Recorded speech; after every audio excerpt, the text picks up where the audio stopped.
ప్రపంచం ప్రమాదపు అంచుల్లో ఉందా? అవునని అంటున్నాయి నేటి పరిస్థితులు. ఆ 4 గుర్రాలు వచ్చేస్తున్నాయా? ఏ 4 గుర్రాలు వస్తున్నాయి? ఆ 4 గుర్రాలు రావడం ద్వారా ప్రపంచానికి పొంచి ఉన్న ముప్పేంటి? ఇత్యాది విషయాలను మనము ఈ వీడియో ద్వారా మనం తెలుసుకోబోతూ ఉంటున్నాం.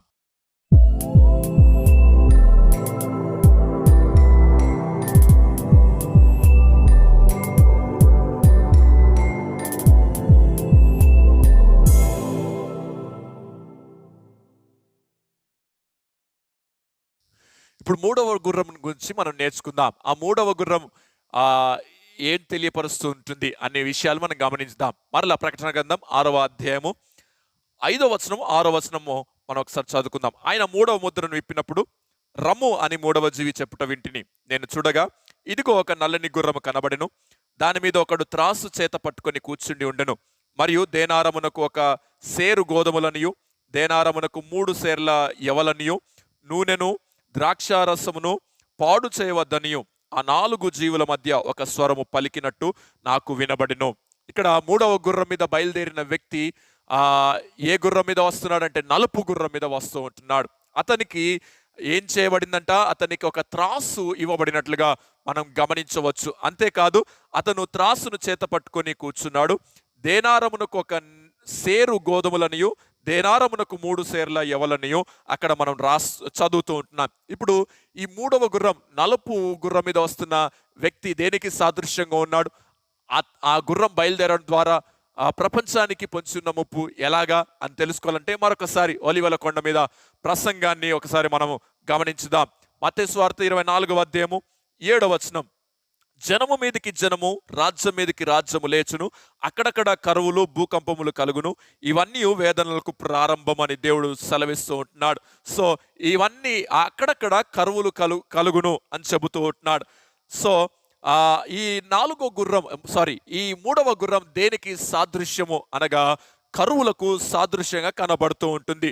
ఇప్పుడు ఆ గుర్రము నలుపు రంగులో ఉంది. నలుపు దేనికి సూచనగా ఉంది? కరువుకు అదొక గుర్తుగా ఉంది. అంతేకాదు ఆ వ్యక్తికి ఏం చేయబడింది? త్రాసు ఇవ్వబడింది.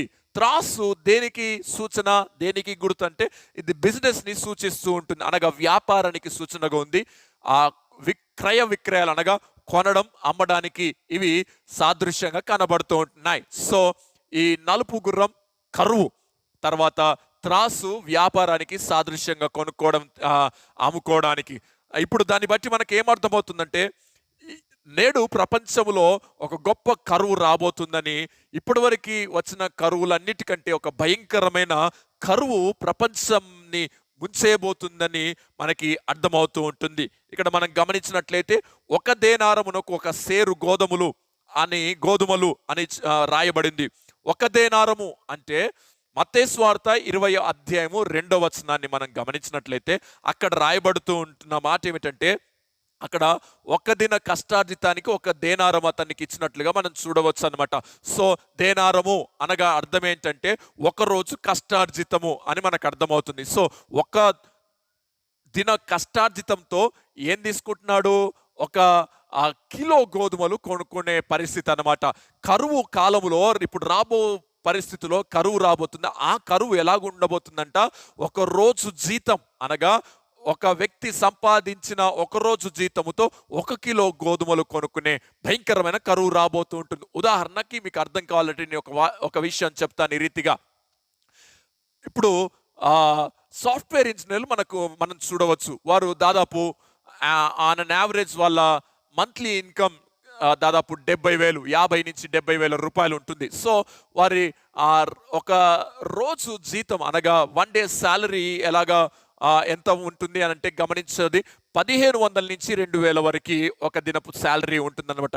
ఇప్పుడు ఈ కరువులో కరువు వస్తున్న స్థితిలో అనగా ఈ నల్లని గుర్రం బయలుదేరినప్పుడు పరిస్థితులు ఎలాగుంటాయంట?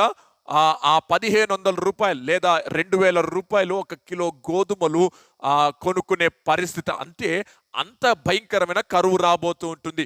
ఎందుకు ఇది అని మనం ఆలోచన చేస్తే రేట్లు భయంకరంగా పెరిగిపోతాయి. నిత్యావసర వస్తువుల రేట్లు భయంకరంగా పెరిగిపోతున్నట్లుగా మనం గమనించవచ్చు. సో బియ్యము కావచ్చు, లేదంటే షుగర్ కావచ్చు, ఇలాంటి చాలా నిత్య ఎసెన్షియల్ గూడ్స్ రేట్స్ చాలా పెరిగిపోవడం, ఆకాశాన్ని అంటడం మనము గమనించవచ్చు అన్నమాట. సో అప్పటికే ఎందుకు ఇది ఎలాగ జరుగుతుందంటే అప్పటికే యుద్ధాలు జరిగిపోతాయి. ఎందుకంటే రెండవ గుర్రం బయలుదేరుతుందిగా, రెండవ గుర్రం ఎరుపు గుర్రము బయలుదేరినప్పుడు యుద్ధాలు జరుగుతాయి. సో ఆ యుద్ధాలు జరిగినప్పుడు ఏం జరుగుతుంది, చాలా నష్టం జరుగుతుంది, ప్రొడక్షన్ ఆగిపోతున్నాయి. సో అప్పుడు ఆటోమేటిక్గా ఈ ఎసెన్షియల్ గూడ్స్ రేట్స్ పెరిగిపోతాయి. ఇంకా ఇక్కడ ప్రాముఖ్యమైన విషయం ఏంటంటే, గమనించాల్సిన విషయము, నూనెను ద్రాక్షారసమును పాడు చేయవద్దనియు. నూనె ద్రాక్షారసం పాడు చేయొద్దని చెబుతున్నాడు. ఇప్పుడు అది ఏం సూచిస్తుంది, ఏం తెలియపరుస్తుంది అని అంటే, నూనె ద్రాక్షారసము ఇవి ఎసెన్షియల్ గూడ్స్ కాదు, ఇవి లేకపోయినా మనం బ్రతకవచ్చు. కానీ గోధుమలు, బియ్యం, షుగర్ ఇలాంటివి లేకుండా మనం బ్రతకలేం, ఇవి లేకుండా మనం బ్రతకవచ్చు. ఇవన్నీ ధనికులకు సంబంధించిన లగ్జరీ గూడ్స్ అనమాట. సో భోగాలకు సంబంధించిన గూడ్స్ అనమాట. అవి రేట్స్ అలాగే ఉంటాయంట, కానీ ఎసెన్షియల్ గూడ్స్ రేట్స్ పెరిగిపోతాయి. అంటే రాబో దినాల్లో ఈ నలుపు గుర్రం బయలుదేరినప్పుడు భయంకరమైన కరువు రాబోతుంది. ఆ కరువులో ఎసెన్షియల్ గూడ్స్ భయంకరంగా పెరిగిపోతాయి రేట్లు. అప్పుడు సామాన్య మానవుడు అనగా పేద ప్రజలు లేదా మధ్యతరగతి ప్రజలు చాలా ఇబ్బందులు పడబోతూ ఉంటున్నారు. దీన్ని బట్టి మనకు అర్థమవుతూ ఉంటుంది, పేద ప్రజల మనుగడ చాలా కష్ట సాధ్యము కాబోతూ ఉంటుంది. ధనికులు మాత్రం, రిచ్ పీపుల్ అలాగే ఉండబోతూ ఉంటున్నారు. సో మూడవ గుర్రం వచ్చినప్పుడు పరిస్థితులు ఇలాగ ఉంటాయి. నేడు ఇప్పుడు జరుగుతున్న పరిస్థితుల్లో ఈ ప్రవచనం ఎలాగ నెరవేర్చబడుతుంది, ఎలాగ దీన్ని మనము కంపేర్ చేసుకోవచ్చు అని మనం ఆలోచన చేస్తే, ఇప్పుడు ఆల్రెడీ నేటి పరిస్థితిని మనం గమనించినట్లయితే, కోవిడ్-19 వచ్చిన తర్వాత లాక్డౌన్ సందర్భంగా ఇప్పటికే ఫ్యాక్టరీస్ మూతపడ్డాయి, బిజినెస్ అన్నీ జరగలేదు, ఉద్యోగాలకు వెళ్ళలేదు, ఎవరికి ఆదాయము లేదు, అందరూ రిక్తహస్తాలతో ఉన్నారు. సో ఇప్పుడు పరిస్థితులు ఎలాగున్నాయంటే, కూరగాయలు మనం కొంటున్నప్పుడు కూరగాయల రేట్లు పెరిగిపోవడం, తర్వాత ఎసెన్షియల్ గూడ్స్ అన్ని నిత్యావసర వస్తువుల రేట్స్ అన్ని ఆల్రెడీ లాక్డౌన్లో పెరిగిపోయినట్లుగా మనం గమనించవచ్చు దేవుని ప్రజలారా.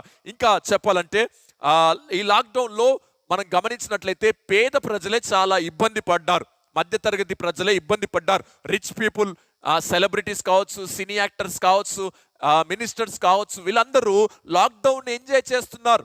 వాళ్ళు ఇంట్లో వంట వార్పు కార్యక్రమాలు, ఛాలెంజ్ చేసుకుంటూ ఇలా టైంపాస్ చేస్తూ ఉంటున్నారు. కానీ మధ్యతరగతి ప్రజలు, పేద ప్రజలు చాలా ఇబ్బంది పడ్డట్లుగా మనం అనేకమైన వార్తలు మనము చూసాము దేవుని ప్రజలారా. సో ఇవన్నీ మనము చూస్తూ ఉంటున్నాం. సో ఈ ప్రవచనము నెరవేర్చబడుతుంది, ఆల్రెడీ స్టార్ట్ అయింది, ఆ గుర్రము కూడా బయలుదేరిపోయిందని మనకు అర్థమవుతుంది. ఇంకా చెప్పాలంటే అకాల వర్షాల ద్వారా పంట నష్టం వచ్చేసింది. రైతులు భయంకరమైన ఇబ్బందులో ఉంటున్నారు, పంట తడిసిపోయి అది చేతికి రాకుండా ఉంటుంది. సో ఇలాగా షార్టేజ్, ప్రతి ఫుడ్ గ్రెయిన్స్ అన్ని షార్టేజ్ కాబోతూ ఉంటున్నాయి. తర్వాత రైతులు కూడా వ్యవసాయం చేయడానికి ఇష్టపడట్లేదు, వారు కూడా పట్టణాలకు వచ్చి ఏదో ఒకటి ఉద్యోగాలు చేసుకొని బ్రతుకుదామనే ఆలోచనతో ఉన్నారు. కనుక ఇంకా ఈ వ్యవసాయదారులు వ్యవసాయం చేయకపోవడం ద్వారా మనకి ఫుడ్ షార్టేజ్ అయ్యే ప్రమాదం ఉంది. ఇంకా చెప్పాలంటే ఈ వైరస్ ద్వారా ప్రపంచ ఆర్థిక వ్యవస్థ కుప్పకూలిపోయింది. ఈ రోజున భారతదేశం యొక్క జీడిపిని మనం గమనించినట్లయితే 9.6 ఉండాల్సింది 2.0కు దిగిపోయింది. ఆదాయం పడిపోయింది, దేశం ఆదాయం కూడా పడిపోయింది. అందుకే 4 లాక్డౌన్స్ తర్వాత 5th లాక్డౌన్లో ఎన్నో సడలింపులు ఇచ్చారు. భారతదేశం కేంద్ర ప్రభుత్వం చేతులు ఎత్తేసింది. ఇప్పుడు కేసులు పెరిగిపోయి దాదాపు 2,20,000 కేసులు దాటిపోయినాయి. అయినా ముందుపటి కంటే కేసులు అధికంగా ఉన్నాయి. ఇప్పుడు లాక్డౌన్ వేయడానికి గల కారణం ఏంటి? దేశ ఆర్థిక వ్యవస్థ కూలిపోయింది. దాన్ని ఎలాగైనా గాడిలోనికి తీసుకురావాలంటే మరలా బిజినెస్ ప్రారంభం కావాలి, మరలా జనజీవనము, ప్రజలు సాధారణ పరిస్థితుల్లోనికి వచ్చి ఉద్యోగాలు చేసుకొని బిజినెస్ చేసుకుంటే తప్పితే దేశ ఆర్థిక పరిస్థితి మెరుగుపడదు అన్న ఉద్దేశంతో ప్రపంచవ్యాప్తంగా కూడా పరిస్థితి ఇలాగనే ఉంది. ప్రపంచవ్యాప్తంగా అన్ని దేశాల ఆర్థిక వ్యవస్థ కుప్పకూలిపోయింది. సో ఆటోమేటిక్గా ఎసెన్షియల్ గూడ్స్ రేట్స్ పెరిగిపోతాయి. ఇంకొక ప్రాముఖ్యమైన విషయం ఏమిటంటే, దేవుని ప్రజలారా, ఇలాగా ఆర్థిక వ్యవస్థ కుప్పకూలిపోయినప్పుడు కరెన్సీ, మన రూపీ వాల్యూ ప్రపంచ మార్కెట్లో తగ్గిపోతూ ఉంటుందన్నమాట. సో పరిస్థితి ఎలా ఉంటుందంటే, రేట్లు తగ్గిపోతే, ఇప్పుడు సొమాలియా దేశం లాంటి దేశాలు మనం గమనించినట్లయితే వాళ్ళు ఒక్క కిలో బియ్యానికి సంచుడు కరెన్సీని మోసుకొని వెళ్ళి ఇస్తే, లేదంటే ఒక బస్తాడు ఒక బ్యాగ్ నిండా కరెన్సీని తీసుకొని వెళ్ళి ఒక షాప్లో, కిరాణా షాప్లో ఇస్తే వారికి kilo sugar, half kilo rice ఇలాంటివి రావడం మనం చూస్తూ ఉండొచ్చు. ప్రపంచంలో రాబో దినాల్లో మన దేశంలో కూడా, ప్రపంచవ్యాప్తంగా కూడా అటువంటి పరిస్థితి రాబోతూ ఉంటుంది. సో భయంకరమైన కరువు రాబోతూ ఉంటుంది. ఇంకా ఇటువంటి పరిస్థితి ఇది ప్రవచనం నెరవేర్చబడుతుంది అని ఎలాగ చెప్పగలుగుతున్నామంటే, ఇప్పుడు ఉన్న పంటని ఆల్రెడీ మిడతల దండు ప్రారంభమైంది. ఆఫ్రికా దేశం నుంచి ప్రారంభమై గల్ఫ్ దేశాలకు వచ్చి, ఆసియా దేశంలో నుంచి ఇలాగ భారతదేశంలో అనేక రాష్ట్రాలకు వచ్చేసి ఈ మిడతలు ప్రపంచవ్యాప్తంగా ఉంటున్న పంటల్ని నష్టపరిచాయి. ఆల్రెడీ వర్షాలకి సగం పంటలు తడిసిపోయాయి. ఆల్రెడీ రైతులు మానుకున్నారు వ్యవసాయం చేయడం. ఉన్న పంటను ఈ మిడతలు తినివేయడం జరుగుతూ ఉంటున్నాయి. ఒక్క రోజులో 35,000 మంది తినే ఆహారాన్ని మిడతలు తింటున్నాయంటే ఎంత భయంకరమైన పరిస్థితి ఉందో మనం గమనించవచ్చు. సో ఇవన్నీ మన కన్నుల ఎదుట జరుగుతూ ఉంటున్నాయి. సో ఆల్రెడీ ఆ నలుపు గుర్రం మీద ఉన్న వ్యక్తి బయలుదేరిపోయాడు. ప్రపంచానికి భయంకరమైన కరువు రాబోతూ ఉంటుంది. We are in this crisis అని మనకు అర్థం కావాలి. సో తస్మాత్ జాగ్రత్త. మనము ఇందులో నుంచి బయటపడాలంటే జాగ్రత్తగా మనం పొదుపు చేసుకోవాలి. మనము అవసరమైతేనే డబ్బు ఖర్చు పెట్టే ప్రయత్నం చేయాలి దేవుని ప్రజల. ఇది 3వ గుర్రమును గురించిన విశేషం. చివరిగా 4వ గుర్రాన్ని గురించి కూడా మనం తెలుసుకుందాం. ప్రకటన గ్రంథం 6వ అధ్యాయం 7-8 వచనం. ఆయన 4వ ముద్రను విప్పినప్పుడు రమ్ము అని 4వ జీవి చెప్పుట వింటిని. అప్పుడు నేను చూడగా, ఇదిగో పాండుర వర్ణము గల ఒక గుర్రము కనబడెను. దాని మీద కూర్చున్న వాని పేరు మృత్యువు. పాతాళ లోకము వానిని వెంబడించెను. ఖడ్గము వలను, కరువు వలను, మరణం వలను, భూమిలో నుండి క్రూర మృగముల వలను, భూనివాసులను చంపుటకు భూమి యొక్క 4వ భాగము పైన అధికారము వానికి ఇవ్వబడెను. 4వ గుర్రం బయలుదేరిందంట. ఆ గుర్రము పాండుర వర్ణము గల గుర్రము. దానిపైన ఉన్న వ్యక్తి పేరు మృత్యువు. అతన్ని పాతాళం వెంబడిస్తుందని దేవుని వాక్యం సెలవిస్తుంది. సో అంత్యకాల సమీపంగా ఉన్నప్పుడు, లేదంటే యుగ సమాప్తిలో జరుగుతున్న విషయం ఏమిటంటే, పాండుర వర్ణము గల గుర్రం మీద ఒక వ్యక్తి బయలుదేరతాడు. అతని పేరు మృత్యువు. అతని వెనకాల పాతాళం వస్తూ ఉంటుంది. అతను 4 రకాలుగా మనుషులను చంపుతాడంట. ఒకటి ఖడ్గం వలన, కరువు వలన, మరణముల వలన, తర్వాత క్రూర మృగముల వలన 4 రకాలుగా చంపుతాడు. అంతేకాదు, భూమి మీద ఉంటున్న 4వ వంతు ప్రజలను చంపడానికి అతనికి అధికారము ఇవ్వబడింది అని మనం గమనించవచ్చు. ఇది ఇంకా భయంకరం. ఈ 3 గుర్రాల కంటే ఈ 4వ గుర్రం మీద వస్తున్న వ్యక్తి ఇంకా భయంకరంగా కనబడుతూ ఉంటున్నాడు. అతని పేరే మృత్యు అంట.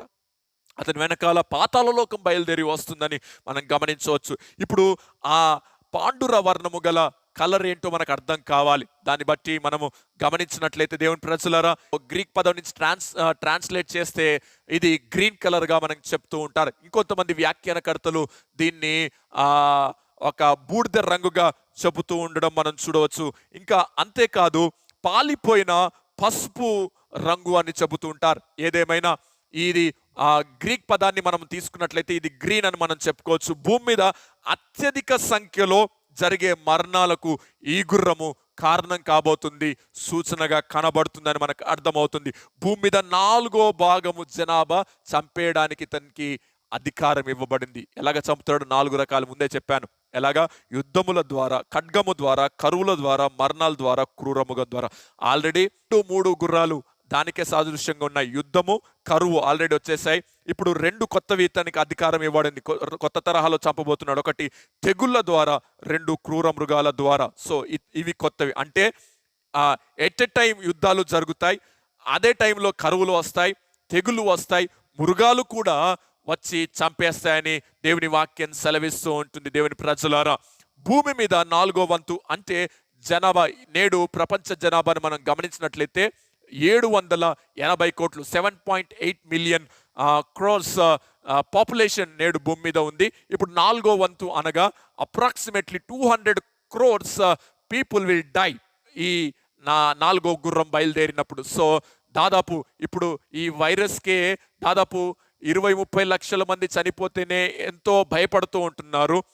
రేపు రాబో దినాల్లో ఎలాంటి పరిస్థితి అంట, 200 కోట్ల ప్రజలు చనిపోబోతున్నారు. అనగా ఒక మారణ హోమం, భయంకరమైన రక్తపాతము ఈ భూమి మీద జరగబోతుందని మనకు అర్థమవుతూ ఉంటుంది. సో ఆ నేడు ఈ 4వ గుర్రము యొక్క ప్రవచనము మన జీవితాల్లో ప్రపంచంలో ఎలాగ నెరవేర్చబడుతుంది అని మనం గమనించినట్లయితే, వచ్చిన తెగుళ్ళు అనగా ఇప్పటివరకు వచ్చిన తెగుళ్ళు మనము చూడవచ్చు. అవన్నీ ఒక రకంగా ఒకవైపు అయితే, ఇప్పుడు రాబో తెగుళ్ళు ఇంకా భయంకరం. ఆల్రెడీ అమెరికా సైంటిస్టు ఆల్రెడీ చెప్పేశాడు, బర్డ్ ఫ్లూ రాబోతుందంట, దాని ద్వారా ఒక వైరస్ రాబోతుందంట. ఆల్రెడీ అది ప్రారంభమైపోయింది, కొన్ని దేశాల్లో అది వచ్చేసిందని చెప్పాడు. బర్డ్ ఫ్లూ ద్వారా వైరస్ అనేక దేశాలకు వ్యాప్తి చెంది ప్రపంచ దేశంలో 50% ఆఫ్ పాపులేషన్ చనిపోతారు, అనగా half of the people will die అని చెప్పాడనమాట. సో భయంకరమైన వైరస్ అది రాబోతూ ఉంటుందని మనకి అర్థమవుతుంది. ఇంకా చెప్పాలంటే చైనాలో ఇప్పటికే ఒక వ్యాధి స్టార్ట్ అయింది. లివర్లు ఆటోమేటిక్ ఖరాబ్ అయిపోతున్నాయి, అనగా పాడైపోతూ ఉంటున్నాయి. మనుషులు, తెల్లని మనుషులు, వ్యక్తులు నల్లగా మారిపోతున్నారంట. చైనాలో ఈ వైరస్ కూడా స్టార్ట్ అయింది, ప్రారంభించబడింది. సో ఈ కోవిడ్-19 కాదు, కోవిడ్-20, కోవిడ్-21, కోవిడ్-25 ఇలాగ అనేకమైన తెగుళ్ళు ప్రపంచాన్ని తాకబోతూ ఉంటున్నాయి. అనగా 4వ భాగం, భూమి మీద 4వ భాగం ప్రజలు చనిపోబోతూ ఉంటున్నారంటే ఎంత భయంకరమైన ప్రమాదాలు, తెగులు రాబోతున్నాయో మనకు అర్థమవుతుంది దేవుని ప్రజలారా. ఇప్పటికే ఆర్థిక మాంద్యం, మొన్నటికి మొన్న మనము చిరుతపులిని చూసాం, అది జనావాసాల్లోనికి వచ్చేసింది. క్రూర మృగాలు వస్తాయి అని చెప్పాడు దేవుడు. ఇప్పుడు క్రూర మృగాలు ఎలాగొస్తాయి అని అంటే, ఇప్పటికే ఆర్థిక మాంద్యం ద్వారా, లాక్డౌన్ ద్వారా జంతువులకి ఆహారం అందట్లేదు. అందుకే అవి ఏం చేస్తున్నాయంట, ప్రజల్లోనికి వచ్చేస్తున్నాయి. ఇప్పుడు వాటికి ఆహారం దొరకట్లేదు కనుక ఆహారము కొరకు వెతుక్కుంటూ ప్రజల్లోనికి వచ్చేస్తున్నాయి. ప్రజల మీద దాడి చేసి ప్రజల్ని చంపే ప్రయత్నం చేస్తూ ఉంటున్నాయి. సో ఆ ప్రవచన నెరవేర్పు కూడా ఆల్రెడీ జరుగుతున్నట్లుగా, ప్రారంభమైనట్లుగా మనకు కనబడుతుంది. చిరుతపులులు అక్కడక్కడ రోడ్ల మీదకి రావడం, కోతులు రోడ్ల మీదకి రావడం, మిడతల దండులు రావడం. ఇప్పటికే న్యూజిలాండ్ దేశంలో కొన్ని పురుగులు, వేల కొలది పురుగులు వచ్చి మనుషులను చంపేయడం, అది కొరవడం ద్వారా బ్రెయిన్ ట్యూమర్స్ రావడం, ఇవన్నీ మనం చూస్తూ ఉంటున్నాం. సో ఈ 4వ గుర్రం మీద ఉన్న వ్యక్తి, అనగా ఆ గ్రీన్ ఆకుపచ్చపు గుర్రం మీద ఉన్న వ్యక్తి ఆల్రెడీ బయలుదేరిపోయాడు అని మనకు అర్థమవుతూ ఉంటుంది. సో నేడు ప్రపంచంలో భయంకరమైన తెగుళ్ళు, కరువులు, యుద్ధాలు జరగబోతూ ఉంటున్నాయి.